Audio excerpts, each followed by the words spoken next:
Welcome to the GCN Show. Coming up this week, Bottlegate. What exactly are the new UCI rules? And is this the end of an era for roadside fans in search of a memento that they'll treasure forever? We have also got some more cracking inspirational photos and a video.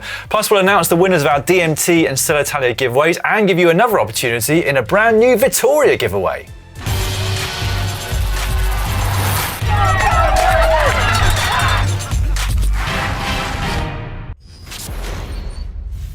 This week in the world of cycling, we learned that Fabio Jakobsen is back. That's right, 7 months and multiple operations after that horror crash at the Tour of Poland last August. He pinned a number back on at the Tour of Turkey, and every single one of us was delighted to see it. It was brilliant, wasn't it? Just to see so many congratulations from other riders in the peloton. And we were equally delighted to see Mark Cavendish back too. So his 3-year drought without a win came to an end yesterday at that Tour of Turkey. Should we watch it again? Yeah. In all its magnificent glory? I knew he had a win left in him, Dan, I knew it. Oh, it's a phenomenal finish. Heads up, we get the view of it right now. Round the outside, Mark Cavendish, he's got the drive here, has he? He sees a spear, he sees a space, he's done it! Mark Cavendish has done it! First win since 2018. He gets to the line perfectly. What about that? He is so pleased. I am so pleased. And the world of cycling should be pleased as well.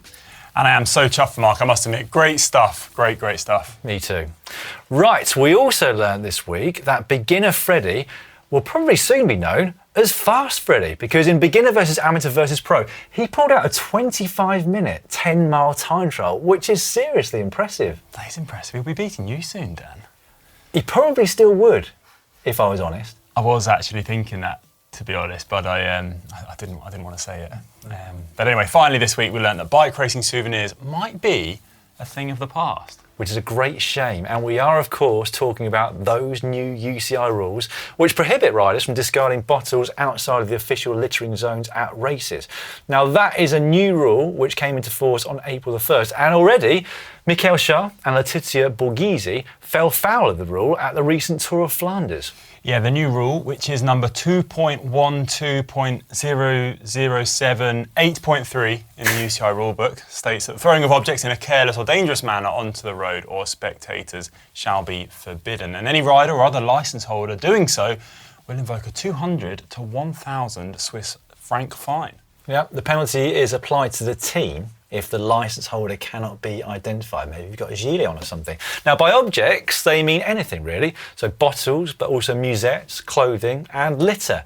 And I guess whatever you think about that bottle rule, the new littering rule has got to be a step in the right direction. Definitely. I mean, you don't need to go far back at all to get to the point where it's seen as completely normal for a rider to chug down a gel and then throw that wrapper back out onto the road. I mean, in fact, it's hard to understand how it's taken so long for this rule to kind of come into effect, really. And for it not to just be seen as horrible to do that, because like I said, it wasn't long ago. I do agree, although you do wonder if some discretion needs to be applied even on the littering rule. And I say that because the American Kyle Murphy was removed and disqualified from the Gran Premio Miguel Indurain for littering. But apparently, all he was doing was trying to get litter into his pocket, but he missed slightly. And therefore, that makes a decision quite harsh, I'd say, in my opinion. Yeah, I think that discretion is a key word here. I think you and I both agree that the general idea behind these rules is a good one. No littering is an obvious one. The bottle rule is both for littering, but also for the safety of the riders. Well, it is. And if you don't know what we mean, well, how many times have you seen a rider that's right in the middle of the bunch, want to get rid of their bottle, and just throw it over to the side, which is all well and dandy if it's a field. However, somebody's either got to pick that up or it's going to be littering. But sometimes there's an object on the side, a wall, for example, it hits it and goes back into the middle of the peloton, which is a big risk for everyone that you don't need to take. On the other hand, if you're going up a mountain in the gruppetto at a very slow speed and you gently roll a bottle to the side of the road to some fans, I don't think the UCI need to be handing out disqualifications or even fines for that. Yeah, and from what rider representatives have said, Matteo Trentin amongst them, the UCI themselves said that the example you've just given would be allowed and that it was only dangerous or careless discarding of objects that would see sanctions. And I think this is just a case of early teething problems, really, as UCI commissaires get to grips with these new rules. Let's hope they get to grips with the rules before they throw out a big player in a big race. And in fact, let's hope that they get to grip with these rules so that these kinds of gestures seen in this video, which is a great advert for cycling and indeed in this instance for George Bennett of Jumbo-Visma, can still happen. It would be oh so incredibly sad, wouldn't it, if fans and kids like that weren't able to get a bottle from a rider in the future, because it's a great part of our sport. Overall though, I personally think this is another example of the fact that things change, and cycling is no different to anything else in life, and sometimes those changes can be for the better. Helmets, I guess, being a prime example. Yeah, that's a true point, actually. Helmets weren't mandatory in the pro peloton until 2003. That was a rule brought in after the tragic death of Andrei Kivilev in Paris-Nice that year. It was, yes. Now, I mean, most cyclists around the world away from racing are still free to make their own judgment when it comes to whether or not they should use helmets whilst riding. There are the exception of a few countries there, of course, where they're compulsory. But I must admit, I'd be petrified watching the television if riders weren't wearing helmets these days, especially if it's a descent or indeed a bunch sprint where they just go so fast. Yeah, I know, let alone actually doing it, Dan. I mean, imagine doing those races now, doing those sprints without a helmet. I mean, it's just too dangerous. I actually did one single day of racing in my career. It wasn't 2003, actually, where I didn't have to wear a helmet, but I did still wear it because, like you, I couldn't imagine descending in a race without having one on. And there were some very fast descents that day. I think it was in Switzerland. Now, another way in which racing has changed recently is with that extreme weather protocol. This is another safety measure that was brought into place after discussions between the Riders' Union, which is the CPA, of course, and the governing body, the UCI. However, I've been thinking recently that if those rules had been in place decades ago, we wouldn't have seen Bernardino solo into victory at Liège-Bastogne-Liège in the snow. All those images of Andy Hampsten climbing the Gavia in the snow en route to overall victory at the race. We might not have even had the white road stage of the 2010 Giro d'Italia, which was another epic. And all of those races are iconic within the sport, and it's the sort of thing that fans remember for a long time, if not forever. Yeah, it's a tough one, isn't it? Because there are a few races I've done which I do wish had been cancelled, if I'm honest. And there were some I did. Cold. Yeah, oh man. There were some I did where you were sitting in the bus, seeing it snow outside, and they're telling you that the race is starting. Yeah. And you think, oh my gosh. But anyway, it does provide those iconic images we see. Exactly, yeah. And so things have changed. I guess it is for the better, the extreme weather protocol, because it is for the safety of the riders, but it's a real tough one. But things move on and things do change, and the same is with the bottles at the moment. But as we said, hopefully the UCI will apply some discretion when they're giving this rule out and applying sanctions to riders. We're going to move on to the discussion from last week's show, which was about how little training you could do while still getting some sort of fitness benefit. We said we'd read out a few of our favourite comments, so that's exactly what we're going to do now. Starting with Greg rides bikes, I say. Generally rides 8 to 10 hours per week, but doesn't care if he gets faster. He says, I measure my rides in smiles, not miles. Oh, that's a brilliant way to be. Fair play, Greg. Good philosophy there. And this one from Don Reed. Since getting a Watt bike and using the Watt Bike Hub, I've really improved with half-hour and hour sessions 3 times a week. Great stuff, Don. GW put, this is after reading the title of the show, presumably. My brain, please be 3 miles a week. Please be 3 miles a week. Oh, dear. This one from Mark. Expert advice. Less than 30-second intervals and you might not see benefits. GCN? Coming up this week, 20 seconds. We did do that, didn't we? That was the session for last week over on GCN Training. But we do love looking through your comments and reading your opinions on all the subjects we talk about here on the GCN show. And that is, of course, applicable to this week's as well. Let us know what you think about the littering and the bottle rule. We'd love to read them. Put them in the comment section just down below. Next up, as ever, it's your weekly GCN Inspiration, which is where you submit your inspirational photos or videos, cycling related of course, to the app. We pick our favourite 3, all of those 3, win a prize, the top prize being the best one, as you'd expect. So in third place this week, we have got this photo from Jay Spiros. He will win himself a GCN Gradient Blue Ass Saver. Since I can't get to travel right now, I drove an hour to do an out and back ride. The Pacific Coast Highway in California has the road closed in Big Sur due to a landslide, hence very little traffic. I have a feeling we might have featured this road a couple of weeks ago on GCN Inspiration, but the reason that this one's going in anyway is because we don't just have this photo, we also have this video, a rarity of submissions for GCN Inspiration, and doesn't that look good? bright sunshine, blue skies, and apparently 21 to 24 degrees C. Oh, it's making me jealous. It does look good. There's just something about a road next to the sea. Beautiful. And I think we're kind of going on the sort of coast road thing. Well, you picked these winners, didn't you, this week? I did. They all feature sunshine. It's been a rainy weekend here. So something for an Irishman to aspire to. Yeah.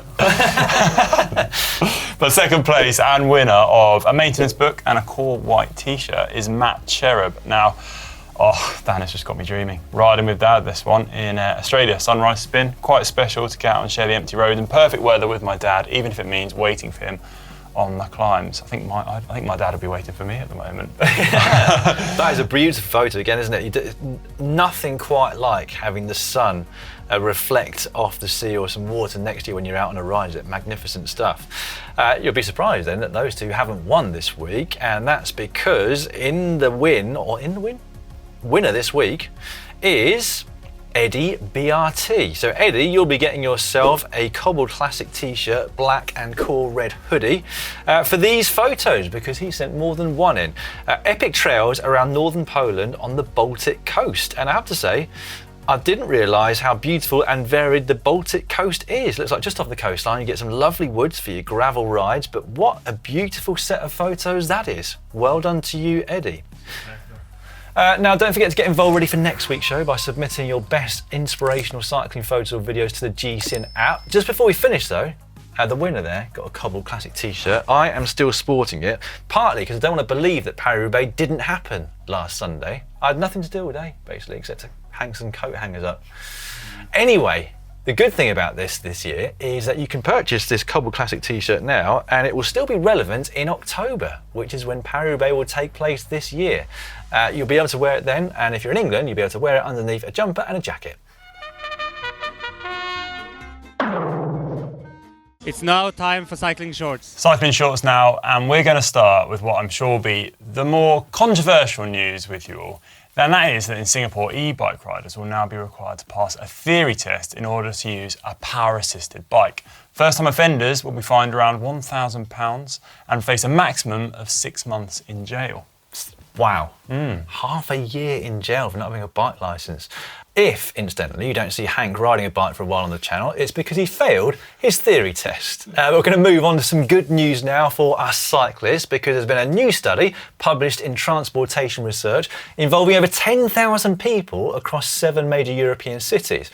Now, it's found that cyclists, on average, emit 84% less CO2 emissions than those who have never used a bicycle and rely on a car or public transport. Yeah, and the results from the study show that CO2 emissions are on average 3.2 kilograms per person, with 70% of that coming from car journeys alone. Of course, the more cycling is adopted by everyone, the amount by which we can reduce our CO2 emissions as a whole will continue to drop remarkably. Yes, you would imagine so.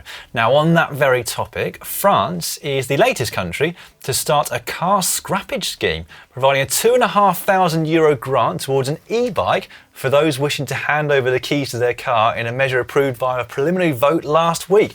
And I think most of us here at GCN would have more money back than we would do if we actually sold the car. And that seems to be the way things are going at the moment, doesn't it? And can only be a good thing to get more people on bikes and more people out of cars in general. And it seems Audi is getting in on the e-bike act too, because now the superbike giant is bringing out a new e-bike which will retail for $999. So now you can pick up your milk, bread and your bike. Dollars? Are Audi in America or Canada? I think that's actually Australian dollars. Oh, right. Didn't know that. I thought they were only European based. Anyway, a bit of racing news for you now. So Jumbo-Visma have announced that fans are able to vote for one of 3 designs that the team will then use as their kit for this year's Tour de France. Yeah, the news comes after the squad revealed they have been in talks with tour organisers since last year's race in order to find a new way of reducing the yellow colour clash with the race's official leader's jersey. Fans will be able to choose between the Rapid Rebel, the Transition and the Black Bee. What would you go for, Dan? None of the above. Actually, Conor, because I actually would have plumped for this one that was designed last year by Stikel Design. I guess all they need to do now is get a co-sponsorship from Versace. He did it for all of the World Tour teams, like a collab with Palace. It came about after the EF Palace collab, actually. Okay, wow. And, well, I'll tell you what else is cool. It's Filippo Pozzato's bike, his Passoni bike, although, unfortunately, he has crashed it whilst avoiding a car which swerved into his lane. Thankfully, Pozzato escaped with cuts and bruises, but his bike wasn't so lucky. Glad you're okay, Filippo. It's always the first thing you check, isn't it? The bike, not you.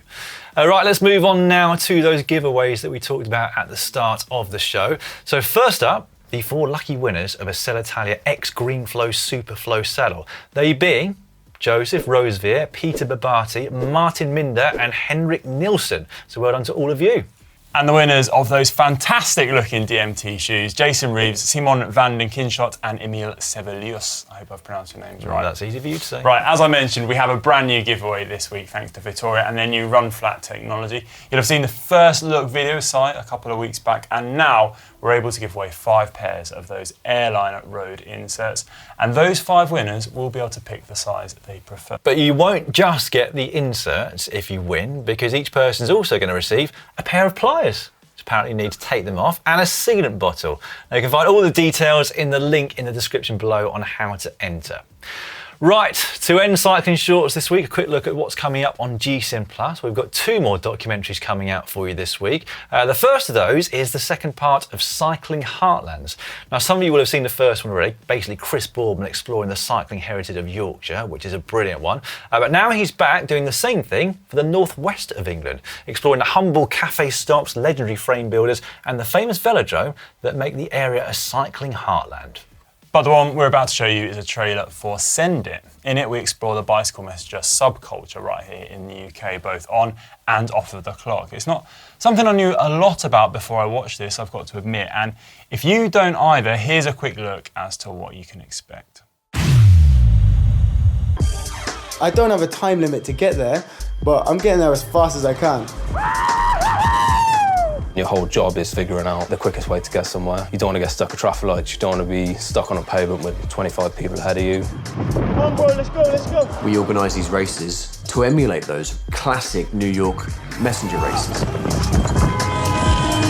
There's a lot of talk about the subculture of fixed gear and the subculture of bike messengering, and I feel like we're living in a postmodern world where people have managed to find that artistic representation of what bike messengering used to be in the late 90s, early 2000s, and we're now springing off of that on the back of the gig economy.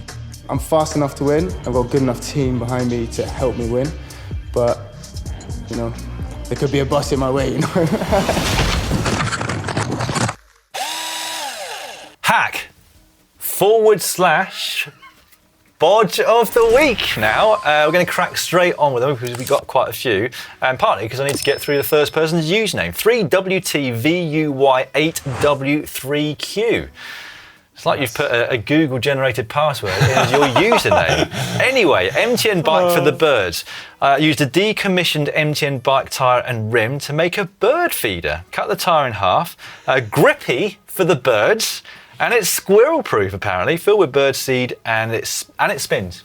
I mean, there's no end to the remarkable things that this wheel can do as a bird seeder, it seems. Do you reckon it's squirrel-proof? That's your only question. Okay. Well, I don't know. If Stacey found out about this, she'd be making me convert all my wheels into bird feeders. Well, this is going to feature on another Hacks and Bodges on the GCN Show. Connor's own homemade. Yours will be more bling, I'm sure.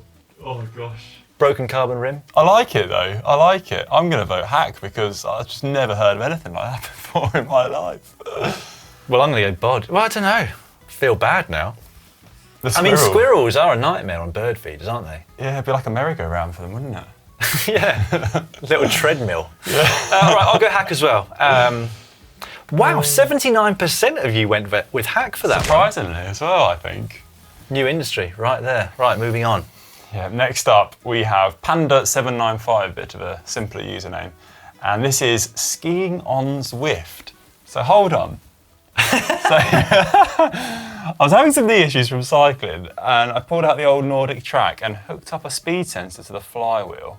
But the tyre size is the smallest size, and I did a U-turn on the jungle circuit route up the reverse scale. So I know what they've done. So okay, so they've hooked up one of those, you know, those ski trailers stand. Yep, I wouldn't have known if you'd not done the action. Thank you. So they're basically doing Zwift on a ski trailer. Yeah. Which is pretty cool. Well, I guess if you can't ride... I'd like to see them do a sprint. I'm going to still say... No, I can't say bodge, can I, for that? Apparently their knee is stronger as a result from working the opposing Oh, well, it's a muscles. definite hack then. Yeah. Right, hack from me. Yeah, I'm going to go hack because, I just think that's awesome. Just under 3/4 of you said hack for that one as well. Next up, Mr. Fingers, the relayed cobbles of the Moskstraat World Championships of 2021. The town of Oudreeze relayed the typical Flemish cobbles on the toughest climb in the upcoming World Championships parcours, the Moskstraat in Turlenen, and at the same time graded the entire road so that the gradient isn't as steep anymore. Bodge, what's going on there? And with it, the entire character and panache got stripped. Oh no. Is that true? Hopefully it's not an April Fool's, which we've missed, but I don't think it is. When They've was basically it? made the climb and the cobbles easier.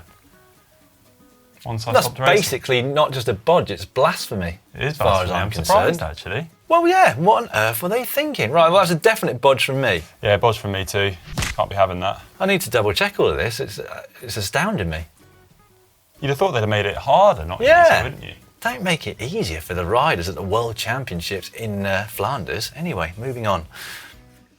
Right, next up we have Anya with a tall bike, rather a spectacular tall bike with a large. Is that wheel an at the immediate back. hack from you?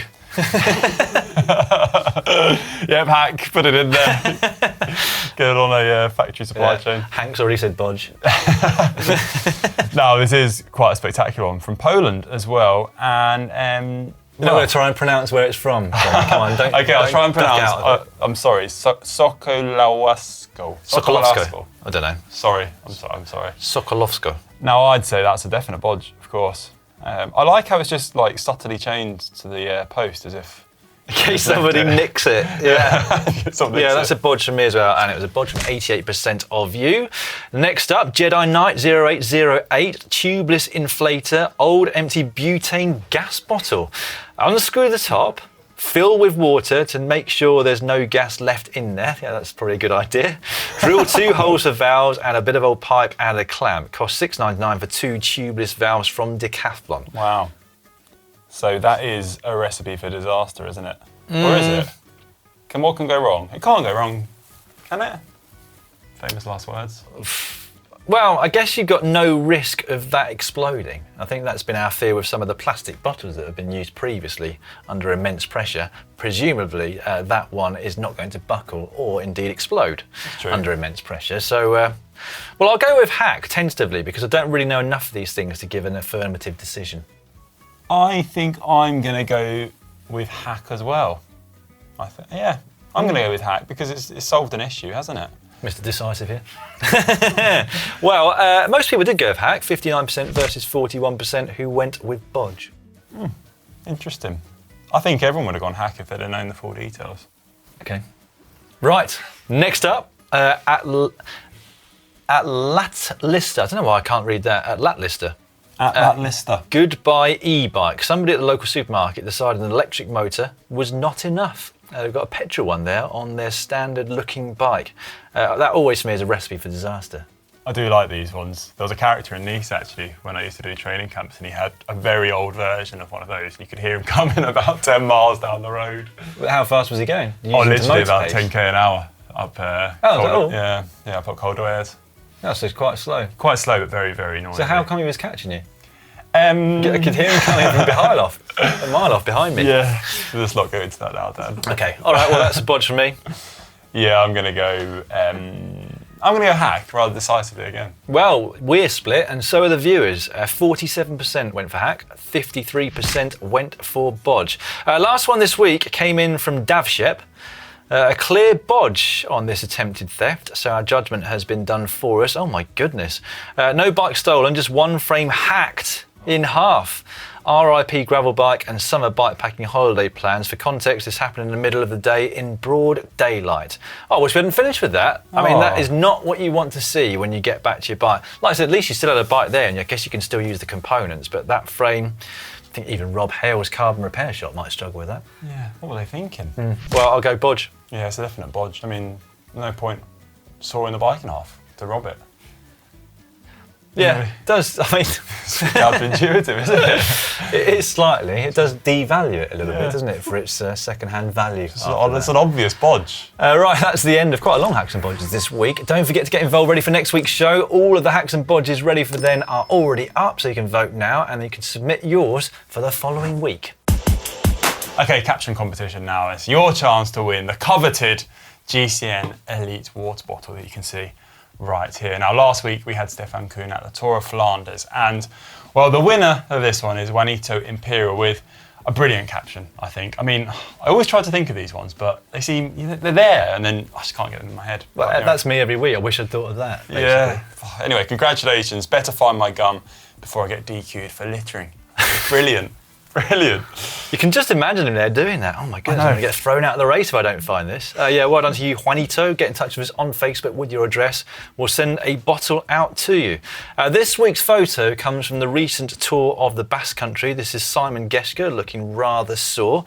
I did come up with 3 captions today. Did you? Do you want to hear the first of them? Go on then, go for it. Don't let that bandage drop out, otherwise you'll get disqualified for littering.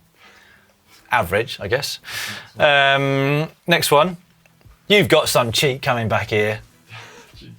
I can't remember the last one, and I didn't write it down, so that's going to have to be that for this week. Please leave your captions in the comment section down below. I'm sure, as ever, you can do better than that. I look forward to reading them and thinking to myself, I wish I'd thought of that. I thought of it. Ready? Go on then, go on then. I wish I had an ass saver. Hey! 3 for the week. Right, let's move on. Oh dear. We have got some cracking videos coming up for you over the next 7 days on the channel, but as ever, you're going to have to wait slightly because first up, we're going to read out some of our favourite comments of the week under the previous few videos. Starting with this under time trial amateur versus beginner versus pro. Low Fat Evil wrote, Freddie pulling up and nearly puking is the most relatable thing I've seen on YouTube. I think a lot of people felt like that, didn't they? I think so. Freddie It's was funny how you fantastic. can, as a beginner, you do feel sicker, don't you, at the end of an effort than after you've been doing it for a few years. Yeah, Not that I you think- never feel sick, but I think when you first start as well, if you've had a break off from cycling, you go straight into it really hard. you can just seem to push yourself a bit harder, can't you? Anyway, yeah, cracking comment that. Next up, roller skills with Ruby, and this comment was in from Alan Bolt. That Ruby is a gem. What a professional debut. Well done, lass. And Mike Webb, future GCN presenter, right there. Also, Niels, that girl is already one of the best presenters and not even done with school yet. I found her annoying, to be honest. Not only did she ride rollers way better than I can, I mean, to be then a better presenter as well isn't really on. She's absolutely trumped us, Is it? Dad, hasn't she? Yeah. Hasn't even left school yet. Barely even started school, to be honest. I just don't think it's fair, really. Fair play, Ruby. Meanwhile, under cobbles, which you were riding with Magnus Bagstedt, no less, the former winner of Paris-Roubaix, Jean-Paul VT, Ollie popped a bottle of champagne after Conor got dropped in the sprint. I've got no excuses. I think that's called getting your own back. Meanwhile, John Andrews, Conor is one of the few people who can make Magnus Bagstedt look short. I wouldn't say look short, but I take your point. He's a big lad, Magnus, isn't he? Yeah, we did actually get heckled a little bit in Bristol whilst we were filming. In what way? I relied on Magnus to, Magnus was a bit tougher than I was, basically. Sort them out, Maggie.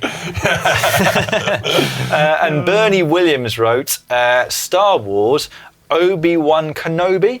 Conor, you just broke my heart. You don't know the difference between Star Trek and Star Wars. Yeah, I have to reevaluate our relationship now. I didn't know, I'm sorry.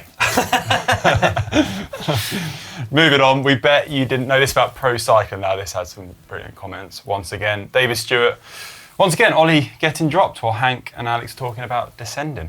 It's kind of the standard topic of conversation, isn't it? Yeah, we probably need to stop that because I think some people in the comments are they're sick of Ollie getting dropped comments, I think.